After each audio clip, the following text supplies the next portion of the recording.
하나님의 말씀 신명기 19장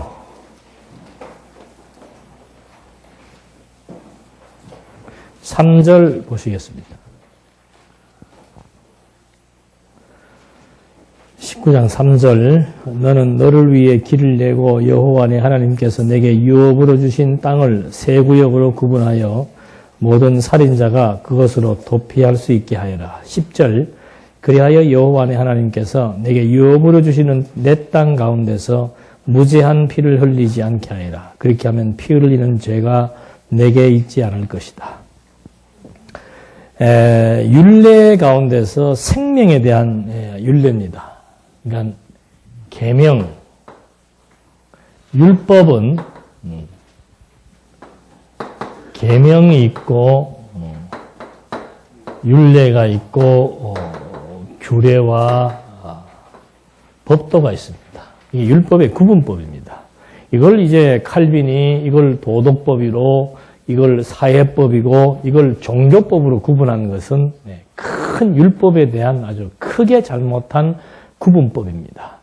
그러니까 어떻게 생각을 하는가 하면 예수께서 이 종교법하고 사회법하고 종교법은 다 이루었지만은 이 계명만은 지켜야 된다. 왜? 계명은 도덕법이기 때문에 도덕이란 인간과 인간이 이 땅을 살아가기 위해서 필요한 하나의 질서의 규범이기 때문에 이것만은 지켜야 된다고 얘기를 하는 거예요. 근데 이 계명 속에 율례와 규례가 다 포함되어 있는 겁니다.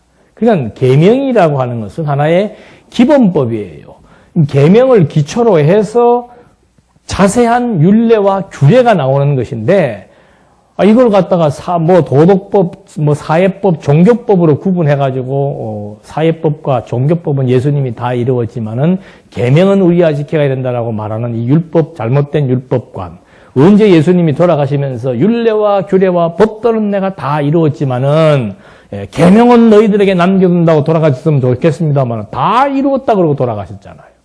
그럼 그 속에서는 이미 율법이라고 하는 것도 포함되고 구약에서 하나님께서 그리스도로 말미암아 성취하실 구약의 모든 언약을 다 성취했다는 그런 총합적인 의미가 다 이루었다는 뜻인데 그것도 율법 하나를 끄집어내가지고 계명, 율례, 규례를 가지고 도덕 또는 사회, 종교로 구분한다는 것은 이거는 이 잘못된 구분법이 지금 개혁주의 신학에서의 율법관을 완전히 흐트러버리게 만들어버린 거예요. 그러니까 계명은 뭔가 이게 하나의 규범으로 자리되어가지고 오늘날 우리가 지켜야 될 성도들의 규범으로 거의 90% 이상이 다 이해를 해버리는 거란 말입니다. 그러니까 예수 믿고 생활 어떻게 해야 되는가? 계명 지키며 살아야 된다. 가장 큰 계명은 위로는 하나님 사랑하고 아래로는 이웃 사랑하는 거다. 가장 인간이 할 수 없는 것이 이거예요. 무슨 하나님을 목숨을 다하고 정성을 다하고 뜻을 다하고 마음을 다하여 하나님을 어떻게 사랑합니까? 그다음 또 뭐예요? 이웃을 또 마음을 다하고 뜻을 다하고 위선자를 만들어낼 수밖에 없는 거예요.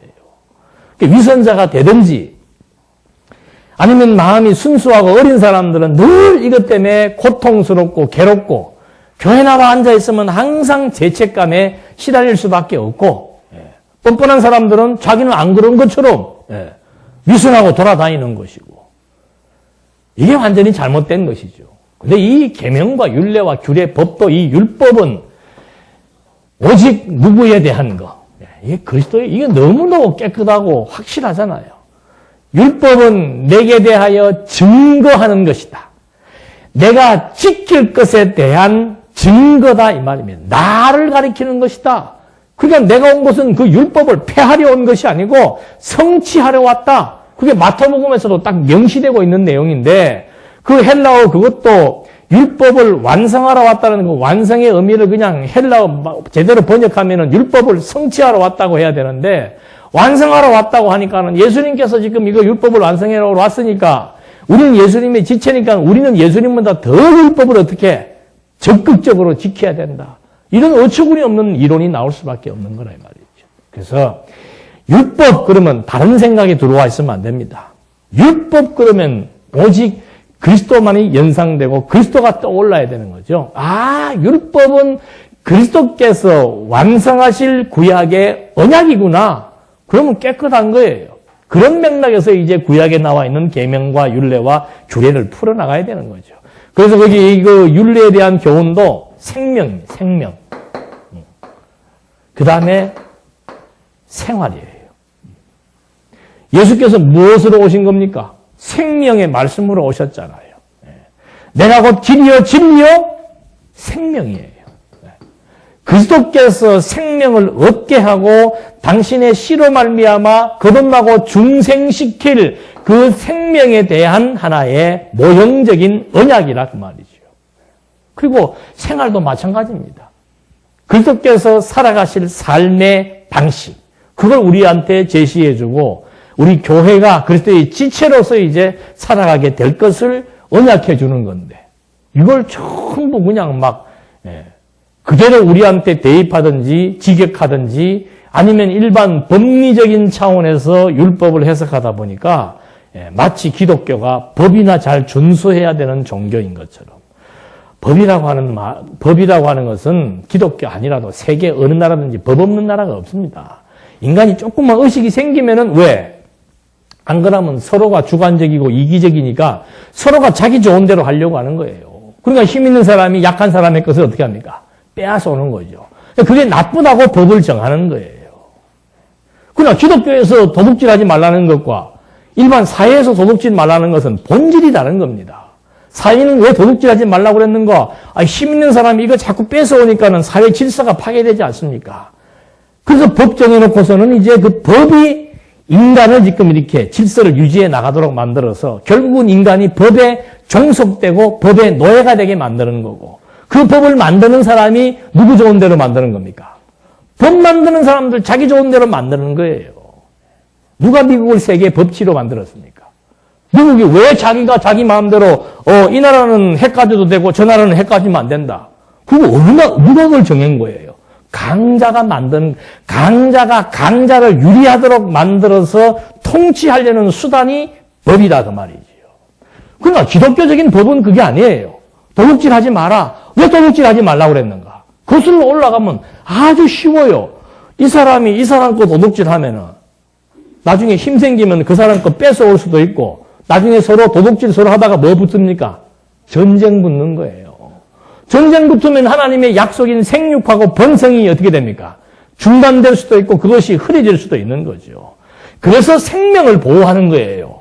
하나님이 무슨 박애정신이 있어가지고 하나님이 인간의 생명을 존중해서 생명을 보호한다면은 불택자를 만드셔도 안 되고 노아의 홍수처럼 아니 아들이 그 술 취한 아버지가 잘못입니까? 술 취한 아버지 벌거벗은 거 보고 놀린 아들이 잘못입니까? 아버지가 주택 뜬 거죠. 아무리 포도농사를 지어도 그렇게 그냥 막 고주망태로 되고 마셔가지고 말씀 옷이라도 입지. 요즘도 술 먹으면 못 받는 사람들 있잖아요. 그걸 아들이 보고서는 아이고 우리 아버지 언제 정신 차리노? 그 말 했다고 그냥 어떻게 하는 겁니까? 평생토록 너는 저주받아라. 그게 합리적이에요? 법으로 해석하려면 그것도 다 법리적으로 해석을 해야 되죠. 뭐예요? 그러니까 이 생명을 보존한다라고 하는 것도 하나님의 언약 때문에 그러니까 여기 생명 보호할 때 사례가 나옵니다. 억울하고 전쟁, 범죄.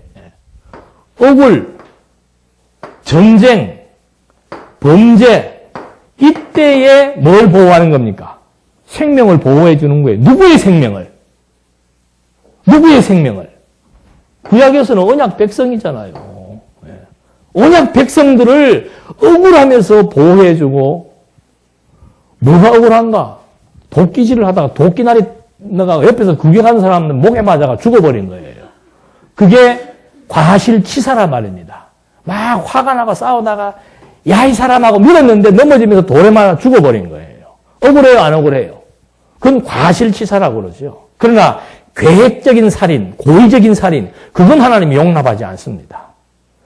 그러면 사람을 죽여도 술 먹고 술 취갖고 죽이면 그러면 고의 과실치사가 돼서 괜찮겠네? 그런 차원이 아닌 거예요. 그러니까 고의적으로 사람을 죽였다는 것은 이건 하나님의 언약 언약에 대한 뭐예요? 하나님에 대한 반항이고 하나님에 대한 이건 도전이에요. 하나님은 생육하고 번성시키겠다고 약속을 했는데 나는 지금 내가 사람을 자꾸 죽이는 건 뭐예요? 그건 하나님에 대한 도전이다 이 말입니다. 그러니까 일반하고는 달라요. 일반적으로는 칼을 갖다가 이렇게 들었느냐 이렇게 들었느냐 뭐 이렇게 들느냐에 따라서 죄 형량이 달라진다고 그래요. 그건 고의성을 의미하는 거죠. 어떻게 하다 보니까 이렇게 해서 하다 보니까는 그냥 막 해서 나는 칼을 들었는데 이 사람이 나를 때리러 들어왔다가 찔러 죽였다. 이런 거 얼마나 억울합니까? 억울과 고의의 차이도 뭔가 생육 번성을 위한 거예요. 그러니까 자기는 죽이려고 하지 않고 과실로 죽었으니까 억울하니까 그 사람의 생명을 뭐해라? 보호해 주어라. 그게 도피성이에요. 도피성. 그러나 고의로 사람을 죽인 자는 어떻게 해라? 반드시 잡아서 처형해버리라 그 말입니다. 그리고 전쟁 시에 또는 이 뭐예요? 내가 쓰고 내가 모르네. 범죄 시에 영서는 그래요. 범죄 시에 전쟁 시에 막 죽으면 안 되잖아요. 왜? 하나님은 어떤 분이니까? 언약을 성취하시는 여호와이니까. 이게 계시적 관점이다 이 말입니다. 그러니까 또한 사람들은 책을 읽을 때 자꾸 내 주관대로 해석하려고 하지 않고 어떻게 해요? 저자가 지금 무슨 의도대로 말을 했는가? 거기에 관점으로 책을 읽듯이 성경도 마찬가지예요. 성경을 기록하신 원저자의 의도가 담겨져 있습니다. 그 의도를 우리에게 알게 해주는 원리가 뭔가? 그것이 언약과 성취예요. 언약과 성취. 그러니까 언약과 성취의 원리에 의해서 성경을 보게 되면은 하나님의 의도인 뭐가 드러나는 겁니까? 여호와에 대한 존재 확증이라고 하는 하나님의 계시. 내가 너희에게 내가 누구인 줄 알게 하려 함이니라. 그걸 지금 이게 성경 기록의 근본 목적이라 이 말입니다.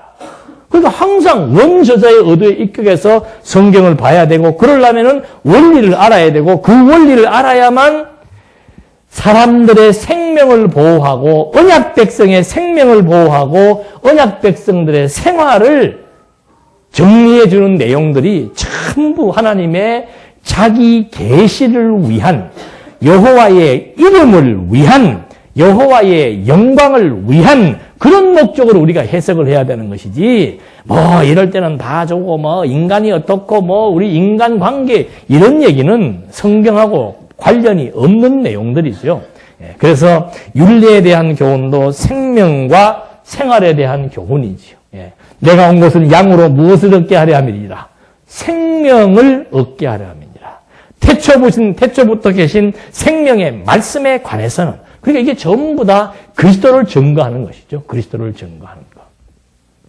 그런 맥락 속에서 억울한 죽음을 당한 자들을 이제 그들의 생명을 보호하기 위해서 읽어드린 말씀 그대로 3절과 10절 두 구절을 읽어드린 거예요. 그러니까 세 구역으로 구분해가지고 모든 살인자가 도피할 수 있는 도피성을 만들어라. 나중엔 3개 더 만듭니다. 그러니까 이스라엘 이 유대 땅에 도피성이 3개만 있으면 안 되잖아요. 그러니까 6개를 낳아가지고는 어느 지역에 있든지 간에 어떻게 해요? 부지 중에 살인한 사람들이 요 도피성 안에 들어가면은 이제 자기가 처형당하는 것을 모면할 수 있다 이 말입니다. 그렇게 해서 생명을 보존하는 생육 번성을 이루어 나가시는 하나님을 알게 하시려는 겁니다. 그렇게 해서 10절 그러니까 그렇게 하시는 이유가 뭔가 10절 그리하여 여호와 내 하나님께서 내게 유업으로 주시는 내 땅 가운데서 무죄한 피를 흘리지 않게 하리라. 그렇게 하면 피 흘리는 죄가 내게 있지 않을 것이다. 피라고 하는 것은 생명이잖아요. 죄 없는 무죄한 피를 흘리지 않게 하기 위한 하나님의 언약 섭리 사역입니다. 그러니까 이것도 마찬가지예요. 그리스도에 대한 이웃을 위해서 자기의 생명을 버리실 그리스도의 사역에 대한 언약이죠. 이웃사랑에 대한 언약이에요. 그러니까 그 당시에도 이게 이웃사랑하는 것이 뭔가 억울하게 죽지 않도록 이웃을 사랑하는 방식이 뭔가 도피처를 만들어가지고 그 사람들의 생명을 보호하게 한 것처럼 오늘 그리스도가 우리의 뭐가 된 거예요. 우리는 완전히 억울한 것도 아니야. 우리는 당연한 거지요. 죄와 사망으로 말미암아 당연히 죽을 자까지도 하나님 그리스도는 뭐 한 거예요? 구약에서는 억울한 자들만 보호해 주었지만 신약에서는 뭡니까? 억울하지 않고 당연히 사형에 처해서 죽은 자들까지도 그리스도가 뭐 하는 거예요? 생명을 보호해 주실 것. 구약에서는 모형이니까 억울한 자만 구해 줬지만 신약은 실체니까 아예 그리스도 안에서 선택된 자들의 생명은 억울이고 지장이고 뭐 할 것 없이 그냥 다 보호해 주시는 그리스도의 사역에 대한 하나의 모형이며 약속인 것을 우리가 확인해 볼 수 있는 겁니다.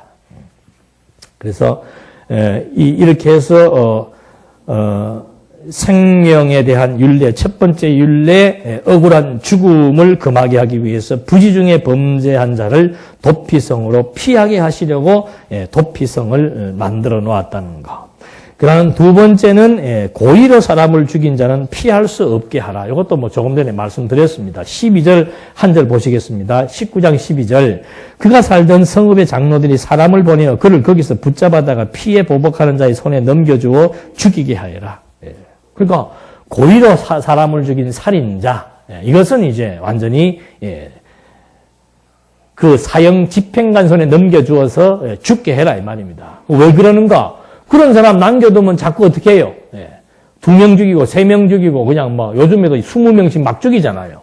생육번성에 문제가 발생을 하니까 기하급수적인 문제가 발생하는 거예요. 그런 자들은 잡아서 처형시켜버려라. 왜? 내가 지금 생명의 주관자이고 내가 생명을 보존시키고 번성시키겠다고 했는데 지가 왜 나서가지고 죄 없는 생명을 자기 마음대로 처단하느냐. 생명 처단 자체의 목적이 있는 것이 아니고 하나님의 언약을 이루시기 위한 근본적인 목적과 취지에 따라서 사람의 생명을 마음대로 하면 안 된다는 것을 여기서 말해주고 있는 거죠. 그러니까 이런 말들도 자살과 타살에 대한 문제가 발생할 때 이런 말도 이치에 안 맞는 거예요. 한국교회 교회에서 보면은 뭐 자살하면은 구원 못 받는다. 그러면은 사람 죽이면 구원 받습니까? 성경 여기는 보니까는 자살은 막 지 혼자 죽으니까 이게 괜찮지만 상대방 죽인 건 어떻게 하라고 그랬어요? 완전히 죽여버리라 그랬잖아요. 근데 뭐 사람 죽인 자는 구원 받는다 그래. 자살한 사람은 뭐 구원 못 받는다 하더라도 또 사람 죽인 자는 더 구원 못 받는다고 얘기를 해야지. 자살하면 구원 못 받지만 사람 죽인 자는 구원 받을 수 있다? 왜? 사람 죽인 자는 회개를 할 수 있었기 때문에. 그런 초등학교 같은 그런 얘기를 해갖고 되겠어요? 죽으면 저 혼자 죽지 다른 사람은 왜 죽여요? 그게 더 나쁜 놈이지. 그러니까 이런 도덕적 기준에서 그런 얘기를 하면 안 되는 거예요. 창세전 그리스도 안에서 선택받은 사람들 죽는 방식이야. 교통사고로 죽든 하나님의 그 은혜에 대한 감격이 부족해서 도저히 힘들어서 못 살겠다고 해서 목을 끊든지 무슨 그게 죽는 방법에 따라 가지고 그것이 뭐 구원의 문제가 구원의 문제가 거기에 연결되어지면 안 되는 거죠. 사람을 수십 명 죽여도 또는 뭐 어리석어도 스스로 목숨을 끊더라도 그건 하나님께 선택 구원의 문제는 선택이냐 위기냐의 문제에 딸려 있는 것이지. 그러면 여러분 그래도 안 되죠. 자살은 안 되죠. 왜 그 자살만 안 되는 거예요? 자살하는 죄나 도둑질하는 죄나 같아요, 틀려요? 같아요, 틀려요? 여러분들 헷갈리시는 모양이고, 가만. 어떤 게 더 나빠요? 자살하지 말고, 그러면. 살인. 한 20명 살인했다. 이 세 개 중에 어느 게 제일 나쁩니까? 복구 뭐지 이게 제일 나쁘지? 똑같아요. 똑같다니까요. 심지어 뭐가 똑같은가? 도둑질 하지 않고 욕심만 가지고 있는 것과 사람을 죽이지 않고 어떻게 해요? 미워하는 미움만 가지고 있는 것과도 다 똑같은 거예요. 이 개념이 우리는 안 들어오는 거죠. 그런 얘기하면 꼭 뭐부터요? 나보다 누가 더 나빠요? 20명 죽인 인간이 더 나쁘다 이 말이죠. 요즘에 뭐 도관이라는 뭐 영화가 막 많이 이슈가 돼서 나오는데 그런 범죄자들은 나쁜 인간들이고 나는 거룩하고 아니죠.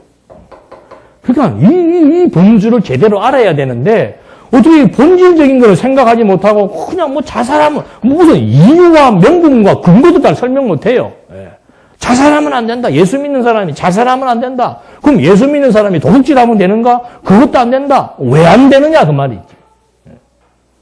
그러니까 예수님이 이런 어떤 규범을 가지고 자꾸 의인 행세를 하니까 미움도 살인이고 탐심도 도둑질이고. 아니 난 미워서 죽이겠다는 마음 자체가 이미 타인을 뭐 한 거예요? 살인한 거예요. 그런 맥락 속에서 이해를 해야 되지. 무슨 뭐 자살, 타살 그것만 갖다 놓고서는 그냥 다 똑같은 죄예요. 죄의 본질은 다 같은 거예요. 범죄란 뭔가? 이 본질이 밖으로 드러나서 실제로 행해진 것이 범죄지. 그러니까 밖으로 드러나고 안 드러나고의 문제는 사회가 정리해 주는 겁니다. 내가 마음으로 아이고 저 자동차 저거 2억짜리 저거 가지고 싶다. 그걸 하나님은 이미 도둑질 한 걸로 보지만 사회는 그건 도둑질로 안 보잖아요. 그 차를 훔쳐서 타고 도망가 버려야 도둑질로 보니까 그렇게 밖으로 드러난 범죄에 대해서는 사회법이 다 제재를 해주는 거예요. 그러면 차 훔쳐서 도둑질한 사회법으로 제재를 받은 사람은 나쁜 놈이고, 좋은 차 가지고 저거 좀 어떻게 타고 싶다는 욕심 가진 사람은 뭐예요? 깨끗한 사람이고. 그러니까 사람은 그렇게 판단할지 모르지만 하나님은 그거 용납 못 한다 이 말이죠. 그래서 하나님 앞에서 의인은 있다 없다. 한 사람도 없는 거예요. 그런 맥락 속에서 우리가 이런 율법과 계명에 대한 문제를 이렇게 복음적 의미로 그리고 계시적 관점으로 이해하면은 어려울 것이 없는데 이런 부분들이 이렇게 그런 부분에 의해서 잘못 왜곡되니까 성경이 어려울 수밖에 없는 거죠. 그렇게 해서 첫 번째가 부지 중에 범죄자를 도피성으로 피하게 하라고 명하십니다. 억울한 죽음에 대해서. 두 번째는 고의로 사람을 죽인 자는 피할 수 없게 하라고 명하십니다. 그러니까 계획살인, 의도적인 살인, 이건 하나님께서 다 죽여버리라. 왜? 그는 나쁜 놈이기 때문에 그게 아니다 그랬죠? 이게 전부 다 하나님의 언약, 하나님은 생육하고 번성하게 하시기 위해서 언약 백성들을 지금 계속해서 생명을 보존하고 있는데 언약 백성들의 생명을 저런 식으로 만약에 해친다면 그건 하나님의 뜻을 거역하는 것이 되기 때문에 그리고 하나님의 약속을 방해하는 요인이 되기 때문에 그를 완벽하게 제거하라는 의미입니다. 이건 역시도 복음적으로 보면은 완전히 죄의 싹은 뭐예요? 사망이에요. 죄의 싹은 사망이기 때문에 그리스도가 오셔서 어떻게 해요? 죄의 싹을 감당하시기 위한 사망 권세 아래 내려가실 것에 대한 하나의 모형이며 약속인 그리스도 증거의 차원으로 해석해야 된다라고 하는 거. 그 다음에 세 번째가 기업된 소유의 땅에 경계표를 이동하지 말라고 합니다. 이건 14절에 나오는 말씀이죠. 14절 한번 보시겠습니다. 여호와 내 하나님께서 내게 주어 차지하게 하신 그 땅 곧 내가 받은 내 유업의 땅에서 조상들이 정해놓은 내 이웃의 경계표를 옮기지 마라. 이게 하나님께서 이스라엘 12지파도 다 뭐가 있습니까? 땅이 분배받은 게 있습니다. 그리고 각 사람들이 살아야 될 땅이 이미 다 어떻게 되어 있어요? 정해져 있어요. 근데 밤에 살짝 나와가지고, 시골에는 그런 게 있다면서요. 논 같은 거 보면은, 논 야곱야곱 이렇게 해가지고, 밤에 살살 흙을 덮어시게 이렇게 해서 자기 땅으로 해놓는 거, 이렇게 되면은 뭐 나요? 싸움 나는 거예요. 싸움 나면 어떻게 돼요, 나중에? 곡괭이 들고 나오고 하다 보면 하나 죽는 거예요. 그래서 이거 지금 하면 안 된다, 이 말 하는 겁니다. 왜?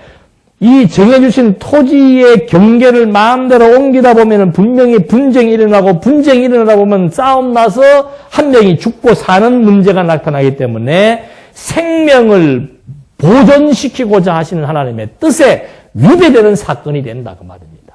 그래서 지계석을 마음대로 옮기면은 안 된다는 말을 해주는 거예요.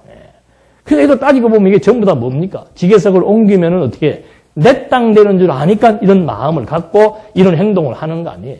그러니까 도둑질이라고 하는 것도 똑같아요. 욕심내고 도둑질하고 거짓말하고 하는 게 다 뭔가 그렇게 하면은 누구 생각대로 인간의 자기 생각대로 되는 줄로 알고 자기 생각대로 되어서 내 욕망이 채워질 줄로 아니까 거짓말하고 남의 것을 훔치려고 하고 안 볼 때 사기치고 집에서 밤중에 땅 경계선 옮기는 게 사기꾼 아니에요, 이거 다. 그거 왜 안 되는가? 그렇게 하지 말라고, 단순하게 하지 말라고 그랬기 때문에 안 된다. 예수 믿는 사람은 그러면 안 된다. 그 얘기가 아니에요.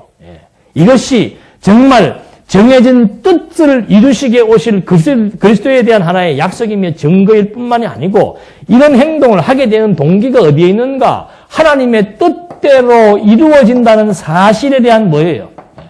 불신이에요. 불신. 하나님의 뜻대로 된다는 것에 대한 불신. 이게 너무도 쉬운 얘기 같지만은 사실은 그렇게 쉽지 않은 거죠. 하나님의 뜻보다 누구 뜻이 강할 때? 마의 뜻이 더 강할 때. 우리는 진리에 의해서 이거 정리, 하나님의 뜻에 대한 분별이 안 되면은 항상 내 뜻이 어떻게 해요? 내 뜻을 이루고자 싶은 욕망이 더 강하고, 그래서 항상 내 욕심에 꽉 차서 그 시각으로 모든 상황과 사태를 바라볼 수밖에 없는 거예요. 그러니까 예수님도 이 뜻이라고 하는 것은 굉장히 중요한 거예요. 예수님도 오시면서 하시는 말씀이 뭡니까? 내가 온 것은 내 뜻을 이루기 위해서 온 거 아니다. 나는 아버지의 뜻을 이루기 위해서 온 것이다. 왜? 모든 만사가 하나님의 뜻대로 되기 때문에. 그 뜻대로 된다는 것의 이해 중에 하나가 뭔가? 분복도 하나님의 뜻이에요. 내가 이 땅에 일반 은총도 마찬가지입니다. 내가 이 땅에 살면서 어느 정도의 재산을 갖고 한 달에 어느 정도의 금액을 가지고 생활을 하는 이것이 전부 하나님의 정해진 뭐예요? 분복이며 뜻이다 말입니다. 그런데 우리는 연말 되면 벌써 연초에 대해서 어떤 계획을 세웁니까? 내년에는 어떻게 살아야 되겠고 뭐가 어떻고 나름대로의 분복을 설정한다 이 말입니다. 그래서 힘든 거예요. 그래서 생각이 많고 복잡한 사람들이 자꾸 그게 살면서도 보면 머리 아파하고 막 잠 못 자는 불면증, 왜 불면증이 생기는가? 내 뜻이 너무 강하기 때문에 그런 거예요. 그냥 먹을 것, 입을 것이 있은즉 하나님의 뜻이면 이렇게도 될 수 있고 저렇게도 될 수 있다. 나 오늘 안 되는 것도 하나님의 뜻이고 내일 되는 것도 하나님의 뜻이고 오늘 되는 것도 하나님의 뜻이고 또 내일 안 되는 것도 하나님의 뜻이고 만사 하나님의 뜻이라고 하는 그 근본적인 원리에 대해서 입각한 사고 체계를 가지고 있으면은 갈등이 덜하죠. 갈등이 덜해. 아니 그리스도도 삶과 죽음의 모든 것들을 하나님의 뜻을 이루기 위해서 왔노라. 죽음도 하나님의 뜻이라는 걸 알잖아요. 죽음도. 이 잔을 피하고 싶지만 아버지의 뜻이라면 나 죽겠습니다. 그 말이에요. 인간에게 생명이 가장 중요한 게 사느냐 죽느냐 아닙니까? 사느냐 죽느냐도 하나님의 뜻이고 얼마나치를 먹고 사느냐 쓰며 사느냐도 하나님의 뜻이고 어떤 사람은 하나님의 뜻이 한 달에 막 2천만 원을 쓰고 사는 것이 하나님의 뜻인 사람은 2천만 원 쓰면서 살 수밖에 없어요. 어떤 사람은 100만 원 갖고 살게 한 것이 하나님의 뜻이면 100만 원 갖고 살 수밖에 없다니까는. 그게 하나님의 뜻대로 된다는 하나님의 주권을 인정하게 되면은 100만 원이 뜻인 줄을 인정이 되니까 그냥 그 속에서 평안을 유지하는 것이고 그 뜻이 인정이 안 되면은 나는 왜 이런가? 왜 이러고 살아야 되느냐? 오늘 되어지는 현실이 전부 뭐예요? 하나님의 뜻대로 되어지는 거라니까.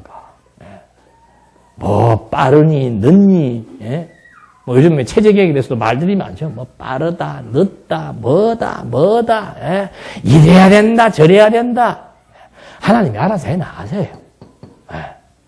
어떻게? 빠르게 보여서 빠르다는 것은 하나님이 지금 어떻게 해나가는 겁니까? 빠르게 해나가는 거예요. 그게 옳은 겁니까? 옳든지 그러든지 우리는 몰라요. 지금 관점에서 봤을 때는. 그런 방법을 통해서 그러게 할 수도 있고 참된 방법을 통해서 바르게 할 수도 있는 거고 그 각자가 판단해서 이것이 옳다고 자기 나름대로 깨달음이 와서 옳다고 생각되면 그 흐름 타는 거고 아니라고 생각되면 흐름 안 타는 거고 하나님이 해나가신다니까요. 여기도 나와요. 좀 있으면 전쟁을 치르면 어떻게 치러야 됩니까? 사람의 생각이 딱 정해져 있다니까요. 전쟁은 뭐가 많아야 돼요? 군인의 숫자가 많아야 돼요. 그런데 하나님은 어떻게 합니까? 상대방은 16만 명인데, 18인지 16인지 정확히 하여튼 10몇만 명인데, 이스라엘 군대는 몇만 명이에요? 3만 명이에요. 그러면 국민들을 설득을 해가지고 어떻게 해야 됩니까? 끌어모아서 19만, 여기보다 한 10,000명, 2만 명은 더 많게 해야지 어떤 거예요? 바른 일 아니에요. 우리가 생각할 때는. 그게 바른 일 아니에요. 하나님은 한 영혼을 사랑하러 오셨는데 한 영혼 한 영혼 사랑해가지고 그게 한 명, 두 명 숫자 얘기하는 게 아니잖아요. 그리스도가 오신 것은 뭔가 생명을 얻게 하기 위해서 왔다는 말을 하시는 거지 한 명 사랑하기 위해서 그러면 10,000,000명 다 버립니까? 그 해석을 그렇게 하는지 몰라. 마치 자기가 무슨 박애정신이 많은 것처럼 하나님은 한 영혼을 사랑해야 되겠는데 한 영혼이 천하보다 귀하다고 그랬는데 자기 아들 영혼이나 사랑 잘해요 그러면. 뭐 이렇게 범세계적으로 생각하려고 그러지 말고. 우리 생각에는 하나님께서 지금 군대가 전쟁을 치르는데 상대방이 16만 명이면 우리도 17만 명을 만들기 위해서 군대 장관들이 어떻게, 나라의 정치가들이 어떻게 해야 되겠습니까? 온 백성들을 면담해가지고 이번에 군대 가자. 같이 전쟁 치르자. 해가지고 한 사람 한 사람은 설득하고 해가지고는 17만 명을 만들어 전쟁 치르는 것이 합리적인 줄 알고 있단 말입니다. 그건 우리의 계산법이에요. 하나님은 털어버려요. 털어버린다니까. 300명 가지고 우리가 생각할 때는 택도 안 되는데 27,700명을 어떻게 합니까? 집으로 보내는 거예요. 정신 나간 사람들 보내는 거예요. 전쟁은 정신 집중하지 않으면 안 됩니다. 근데 막 뒤에 거 생각하고 집 생각하고 아내 생각하고 물 먹으면서도 그냥 목마른 것만 생각하지 적군과 대치된 상태에 있는 전쟁에 대한 기본 군인 정신이 안 돼 있는 사람들은 어떻게 합니까? 돌려보내는 거예요. 그래서 생명이라도 보호시켜 주는 겁니다. 돌려보낸 자 구원 못 받다는 얘기가 아니고 생명이라도 보호시켜 주는 거고 전쟁에 치를 사람은 어떤 사람인가? 정신적으로 무장된 사람들만 전쟁에 치르게 하는 거예요. 다 털어버리잖아요. 사랑이 없다. 그래도 이 사람 한번 가서 또 얘기해서 불러 모아야 되고, 불러 모을 능력이 있으면 불러 모아요. 불러 모을 능력이 있으면 좀 제발 좀 나가서 전도해가지고 좀 불러 모으시라니까 제발 좀. 10년이라도 이렇게 하면 안 되지, 이거. 하나님께서 사람 못 모아서 동산계의 교인 이렇게 놔두겠습니까? 모으고 안 모으고가 중요한 게 아니에요. 하나님의 뜻대로 해나가시는 겁니다. 다 흩어버리잖아요. 몇 명만 데려갑니까? 300명. 우리 생각과 우리의 계산 방식으로는 안 맞는 방식이에요. 근데 이것이 하나님께서 정하신 뭐예요? 뜻이에요. 내 뜻대로 한다. 전쟁은 내가 주관하고 전쟁의 승패는 내 판단에 따라서 내 맘대로 한다. 그게 뜻대로 하시는 겁니다. 뜻대로 하시는 거. 그거 계시하기 위해서 기드온과의 전쟁도 그런 방식으로 집행해 나가는 거예요. 지금 해 나가시는 것이 하나님의 뜻이에요. 하나님의 뜻. 오늘 주어진 여건, 환경, 하나님의 뜻이란 말입니다. 나는 이렇게 하고 싶은데 오늘 하나님께서 나에게 이런 여건밖에 안 준다. 그게 하나님의 뜻이라니까요. 나는 5천만 원 벌고 싶은데 하나님께서 500만 원밖에 안 줬다. 그게 하나님의 뜻이란 말입니다. 오늘 주어진 여건 속에서 하나님께서 하게 하신 일, 할 수 있는 일, 그걸 열심히 하시라니까요. 그러면 돼요. 왜 자꾸 크고 귀한 일을 꿈꿉니까? 왜 자꾸 안 되는 일을 자꾸 본인이 되게 하겠다고 난리를 치는 거예요. 그러니까 힘들고 어려운 거지. 신앙생활이 힘들고 어려운 거예요. 오전에 공부하신 대로 하나님의 진리 깨닫게 되면은 은혜와 긍휼과 뭐예요 또? 평강이 넘치게 된다고 그러잖아요.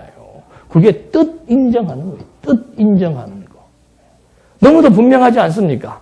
그래서 그 뜻대로 하나님께서 지금 하나하나 되어진다는 것을 보여주어서 생명을 보존하기 위한 것이 경계표 이동하지 말라고 하는 겁니다. 그 다음에 형제에 대해서 위증한 자는 꾀한 대로 갚으라.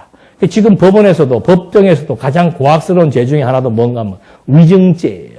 증인 나오잖아요. 선서하잖아요. 증인이 지금 위증한 죄를 저지를 때는 징역 몇 년에 처한다. 봐라, 성경에도 위증한다고 나쁘다 그랬지 않는가? 성경의 위증은 그게 아니에요. 위증이라고 하는 것은 거짓 증거입니다. 거짓 증거. 자꾸 거짓 증거하는 것이 만연이 되어버리면은 제가 지금 기억은 잘 안 나는데 인도인지 어느 나라에서는 거짓말을 잘하는 사람이 똑똑한 사람으로 정평이 나야 돼. 문화가. 남을 잘 속이고 거짓말을 잘하는 사람은 똑똑한 머리가 좋으니까 그렇다라고 인정된다는 그런 하나의 문화적인 얘기를 들은 적이 있는데 성경은 가차없이 죽이라 그럽니다. 왜? 거짓말을 자꾸 하다 보면은 무엇에 대해서 그려지게 되는 겁니까? 여호와에 대해서. 근본이에요. 출애굽의 사건도 뭐로 만드는 거예요? 거짓말로 만드는 거예요. 하나님께서 이렇게 해서 모세로 말미암아 이렇게 해서 홍해를 갈라서 우리를 탈출하겠다는 것을 말해야 되는데 거짓말을 가미해가지고 하나님께서는 이렇게 하려고 그랬는데 우리가 이렇게 해가지고 지금 탈출한 것이다. 우리를 알라. 그 거짓말이지요. 그래서 이 거짓 증언이라고 하는 것은 여호와에 대한 증거가 위증되고 잘못되게 증거될 것 같아서 지금 이 거짓 증언에 대해서 확실하게 하나님께서 선을 그어주시는 것이죠. 그래서 형제에 대해서 위증한 자. 만약에 형제가 살인죄를 저지르지 않았는데 저가 살인자라고 우리도 그런 경우 많지 않습니까? 살인자의 증거는 아무것도 없어요. 근데 본 사람이 있습니다. 근데 본 사람이 기억이라는 게 그게 확실치가 않은 거예요. 그냥 살인자도 아닌데 갖다 놓고서는 증인이 어떻게 하는 겁니까? 이 사람 맞습니다. 그럼 어떻게 되는 거예요? 억울한 사형을 당하게 되는 거죠. 그렇게 해서는 안 된다는 거죠. 생명을 보존하기 위해서는. 그래서 이 증인을 세울 때는 반드시 두세 사람 이상의 증인을 세우라고. 신약에도 나오는 거죠. 중요한 사건에 대한 증인을 세울 때는 한쪽만 들어서 모르잖아요. 그래서 두세 사람의 증인을 세워서 심판을 하게 되어 있는 것처럼 여기 위증한다라고 하는 것, 거짓 증거한다라고 하는 것은 진리에 대한 거짓 증거요, 하나님에 대한 거짓 증언을 할 수 있기 때문에 이런 자들을 철저하게 가려서 처형할 것을 말하고 있는 겁니다. 그 다음에 이제 전쟁 시의 생명보호가 나옵니다. 20장에 보면은 전쟁 시의 생명보호가 나오는데 첫째는 두려워하지 말 것을 말해주고 있습니다. 20장 1절에 보니까 적과 싸우려고 나가서 너보다 많은 말과 병거와 병사를 보더라도 그들을 두려워하지 마라. 이집트 땅에서 너를 인도해내신 여호와 내 하나님께서 너와 함께 계시기 때문이다. 그러니까 두려움이라고 하는 것은 어디에서 나오는 거예요? 두려움이라고 하는 것은 하나님의 능력에 대한 불신이 우리로 하여금 두려움을 갖게 하는 거죠. 그러니까 이 두려움은 불신앙입니다. 이유불문이에요. 망할까봐, 죽을까봐, 소외될까봐. 이번 신문의 그 지혜의 묵상에도 뭐예요? 1000,000명이 나를 에워싸도. 다윗은 하나님에 대한 확신이 있는 거죠. 여호와께서 내게 기름을 부으사 내게 언약하신 그 언약은 사울이 죽이려고 해도 블레셋 군대가 나를 죽이려고 해도 1000,000명의 군대가 나를 에워싸서 나를 죽이려고 해도 나는 안 죽는다. 왜냐하면 하나님의 언약은 반드시 이루어지기 때문에 그게 여호와에 대한 확신신앙이에요. 여호와께서 나를 푸른 초장의 길로 인도하시든 나를 사망의 음침한 길로 인도하시든 나는 두려워하지 않는다 이 말입니다. 그러니까 예수님도 그러잖아요. 너희가 무엇을 먹을까 입을까 마실까 뭐 하지 마라. 염려하지 마라. 그게 두려워하지 마라는 뜻이에요. 왜? 하나님의 뜻대로 하나님이 해나가시니까. 전쟁이라고 하는 것은 가장 극단적인 상황이고 가장 자극적인 상황이에요. 그런 상황을 하나님이 연출해서 전쟁 때 딱 나가면 많은 사람들이 뭐부터 확인합니까? 어느 군대가 더 좋은 무기를 가지고 있고 많은 군사력을 보유하고 있고 비행기가 몇 대, 우리도 맨날 그러잖아요. 이북은 미국이가 몇 대인데 남한은 팽등기가 몇 대고 이북은 군대가 몇십만인데 남한은 어떻고 항공모함이 뭐 우리는 잠수함이었고 그거 맨날 비교해가지고 우리가 이긴다 진다? 그걸 하면 우리 져요. 그러니까 누구를 의지하는 겁니까? 우리보다 막강한 미국의 노예가 되는 거예요. 미국이 시키면 시키는 대로 하라면 하라는 대로 뭐든지 할 수밖에 없는 거죠. 왜 그렇게 살아요? 왜? 하나님에 대해서 모르니까. 하나님의 뜻이 지금 대한민국에 뭐가 있습니까? 그게 이제 믿어져야 되지. 그게 진리고 뭐고 진리는 나 만든다. 아무나 다 하나님께서 택한 백성이면 다 구원하고 진리에 대한 확신 없어도 구원 받던데 그러면 대화 안 되는 거죠. 우리가 구원받기 위해 지금 여기서 성경 공부하는 것도 아니고 진리에 대한 연구를 하는 것도 구원받기 위해서 하는 게 아닌데 존재 확증이에요. 존재 확증된 사람만이 뭐 할 수 있습니까? 적 그리스도와 싸울 수 있는 거예요. 하나님의 군대는 아무나 되는 겁니까? 하나님에게 쓰임받는다는 것이 아무나 쓰임받습니까? 그런데 우리는 하나님이 나를 써주신다는 것에 대한 감격이 없어.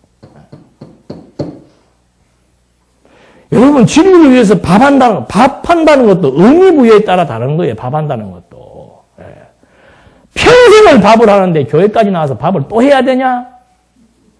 그러면 짜증나는 거죠.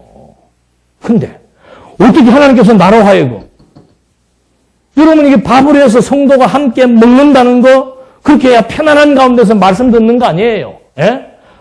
교인들 교회 나올 때마다 막 도시락 싸와야 되니까 안 그래도 아침에 교역이 바쁜데 내 몸을 도시락까지 싸갖고 와가지고 밥 먹는다면 얼마나 그게 부산스럽습니까? 그래도 한 달에 한 번 정도 돌아오는 그날 한 달에 한 번 정도만 약간 부산스럽고 내가 조금 일찍 일어나고 내가 부지런 떨면 돼요. 왜? 진리 때문에. 그 확신이 있으면은 즐거운 마음으로 준비할 수 있는 거죠. 근데 그 진리에 대한 확신이 서 있지 않고 진리에 대한 가치를 모르면은 내가 왜 청소해야 되는데? 왜 나만 밥을 해야 되는데? 하고 싶은 사람 하고 싶은 사람 하기 싫으면 말라고 그랬더만 성경에. 예.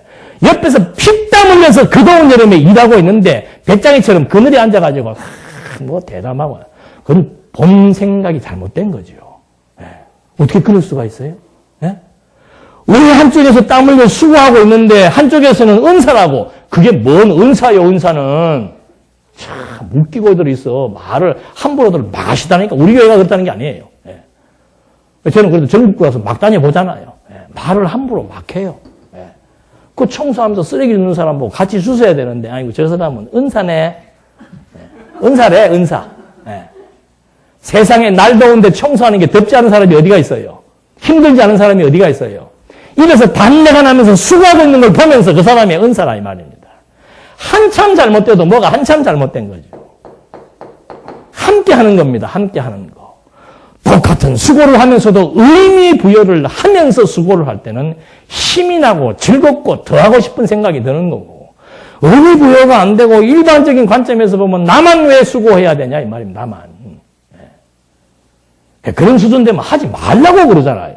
수준 안 되면 하지 마시라 말입니다. 수준 안 되면 하지 말라고 그랬는데도 수준 안 되면서 수준 되는 척하고 해야 되니까 그게 힘든 거죠. 모든 일에 마찬가지입니다. 모든 봉사에 여러분들의 봉사가 여러분들의 믿음의 수준 따라 하시라 그 말입니다. 그러나 내가 믿음이 어리면 어린 줄은 알아야 되지. 장성한 사람들 수고하는 거 보고 맛이 있니 없니 뭐 깨끗하니 안 하니 하고 투정한다면 그건 진짜 교육 제대로 받아야 되는 거죠.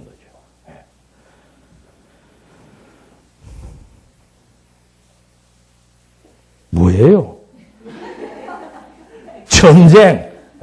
전쟁. 그러니까 사람의 생각과 하나님의 생각의 관점은 완전히 다르다는 겁니다. 그래서 여러분 우리가 하나님 알고 산다는 것이 그래서 담대함이 생기는 거예요. 다윗도 보십시오. 하나님에 대한 불신이 생길 때는 막 정신병자로 위장을 하죠. 뭐 이렇게 치사하게 살아요. 예? 내가 다윗이다 그래도 다윗 죽습니까? 안 죽습니까? 안 죽어요.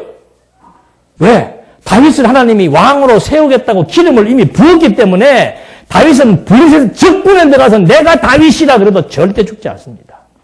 그때 하나님에 대한 불신이 강해지니까 신앙이 약하니까 내가 살려고 생명을 내가 보존해야 되는 줄로 알고 정신병자 행색을 하면서 침까지 흘려가면서 막 이러고 돌아다녀요. 참 비참하지요. 우리도 마찬가지예요. 하나님 알면 두려워할 것 없습니다. 그냥 확신신앙 가지고 살면 되는 거예요. 아이고 내가 부장한테 찍히면 안 되는데 아이고 이번에 저렇게 하면 안 되는데 걱정, 염려, 근심 주의 뜻이면 직장을 바뀌는 것이 뜻이면은 부장의 마음을 강팍해 해서 나의 허점을 드러나게 해서 잘리게 할 것이고 승진할 것이 하나님의 뜻이면은 온 직원이 나를 비난하고 욕하고 막 뭐를 들춰내어도 승진하게 되어 있습니다. 이게 하나님을 믿고 사는 사람들에 대한 담대한 신앙을 의미하는 거예요. 그렇다고 해서 또 너무 이게 막 지나치는 분들이 많아가지고 또 이런 얘기 하니까 그래 그러면 막 가자. 사장 보고 네가 뭐 다 하냐? 하나님이 하시는데 네가 왜 그러냐? 월급 올려라. 나는 그 일 못하겠다. 어떻게 하겠다는 거예요? 그게 담대함이에요? 그건 모지람이에요. 모지람. 하나님께서 지금 그렇게 이렇게 다 지금 조율에 써나가시는데 그 가운데서 정해진 룰에 의해서 하나님이 나로 하여금 악한 왕, 악한 통치자 밑에 나를 집어넣기도 하고 선한 통치자 밑에 집어넣기도 하는 거예요. 악한 사조 밑에 집어넣은 것은 나를 연단시키기 위한 것이고 선한 자 밑에 집어넣는 것은 평강 가운데서 주의 아름다운 뜻을 이루며 살아가게 하기 위한 것이고 그것조차 바꾸겠다? 그것도 웃기는 일이죠. 그러니까 잘 정돈하면서 진리에 대한 말씀에 대한 내용을 잘 정돈하면서 아까 오전에도 나오지 않습니까? 지나쳐가지고 그리스도에 대한 확증이 지나쳐가지고 오버하는 경우 그것도 어리석은 거고 미리 또 끌어당겨가지고 근심, 염려, 걱정하는 것도 어리석은 것이고 정말 주어진 범사에 하나님의 뜻을 올바로 분별할 수 있는 분별력 이건 지혜와 총명이 아니면은 그리고 신앙생활은 항상 균형이 있습니다. 균형 있게 하나님께서 해 나가시는 거예요.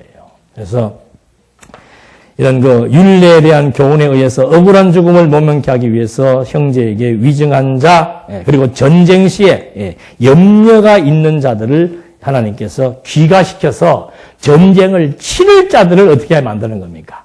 견고하게 해서 전쟁을 치르게 하시는 하나님. 기도하시겠습니다.